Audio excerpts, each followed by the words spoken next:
ఆ మందిరం ఉండేది మనందరికీ గుర్తే.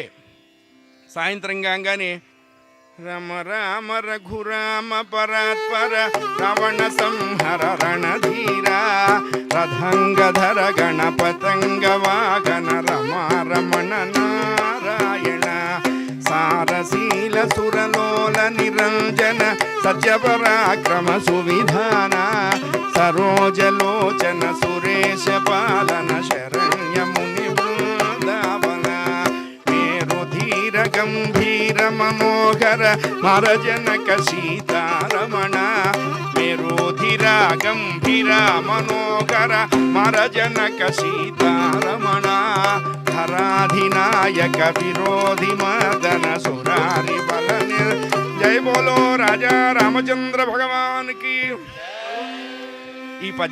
ఈ భజనలు ఉండేవి. చివరికి అప్పట్లో 15 పైసలు పోస్ట్ కార్డు మనం అంతా చూసాం.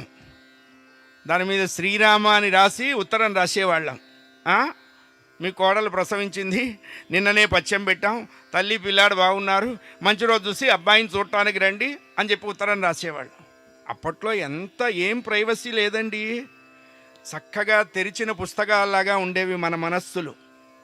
అప్పట్లో బాత్రూమ్స్ డిటాచ్డ్గా ఉండేవి, మనుషులు అటాచ్డ్గా ఉండేవారు.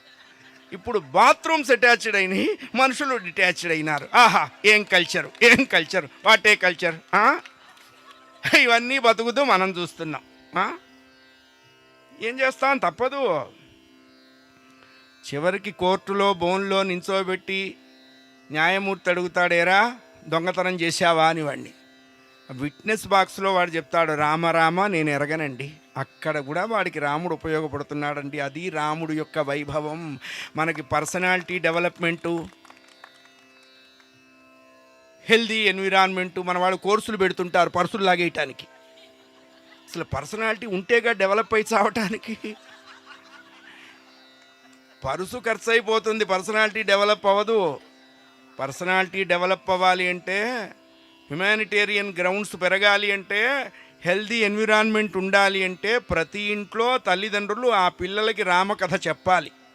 రాముళ్లాగా పిల్లాడిని పెంచాలి, శివాజీలాగా పిల్లాడిని పెంచాలి. ఈ ధర్మం కోసం జీవించేట్టుగా పిల్లల్ని పెంచాలి. 8 అక్షరాల జీతం కోసం పిల్లాడిని పెంచకూడదు. పెంచారు అంటే వాడు అట్టావాలో ఎట్టాగో ఉంటాడు, నీకోసం ఆశ్రమాలు ఉంటాయి, అంతే, లెక్కలేదు. అదే గుర్తుపెట్టుకోవాలి.